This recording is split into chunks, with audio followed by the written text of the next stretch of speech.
Healing Powers TV. I'm your host, Laura Powers, and I'm back today to talk with you about fairies and specifically how you can work with them and how they work with you. So fairies, like I mentioned before, are like guardian angels for the plant and animal kingdom. So when you want to work with them, you're basically by default going to be helping them be good stewards of the environment and protect plant and animals that are here on our planet.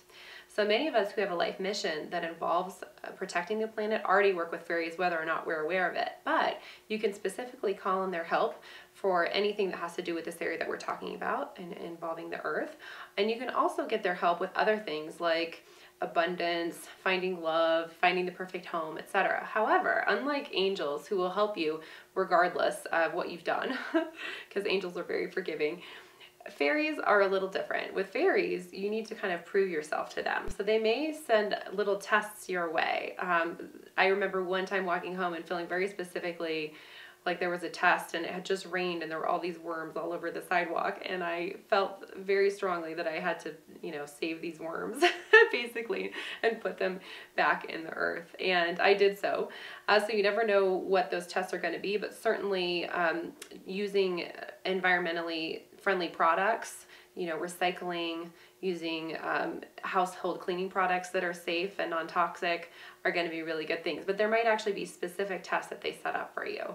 And then in terms of how they can help you, all you have to do once you've passed these tests and you've shown to them that you are a friend to the planet, then you can ask for their assistance with any number of things. And there's some really amazing stories about fairies intervening and helping. And the best way I can describe that a fairy's help is that it just feels really magical. And a lot of times you can sense their presence when they are helping you.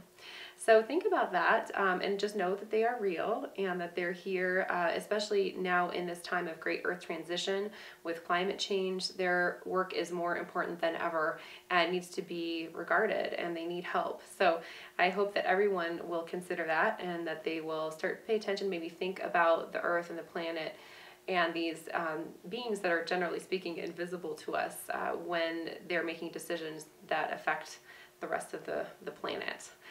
So just to ask for their help, all you have to do is think it. You can also say it out loud or write it down. It doesn't really matter, as long as you're communicating to them somehow that you would like their help and also that you would like to assist them. So it's interesting versus working with angels where they just help you regardless. There's a little bit of the fairies of, you scratch my back and I'll scratch yours. However, that said, it's very rewarding, and what they ask is never a big deal in my opinion, and often it's something that's good for us anyway, like recycling and using products that aren't toxic. So I hope that you have some fun adventures with the fairies, and I would love to hear from any of you if you have wonderful experiences or anything that's interesting about the fairies, because it's always fun to share fairy stories. You can do that by sending me an email at laura@healingpowers.net, and you can also find out more information about my TV show, podcast, events, and what I do at www.healingpowers.net. Thanks for listening, and I hope you enjoy your time with the fairies.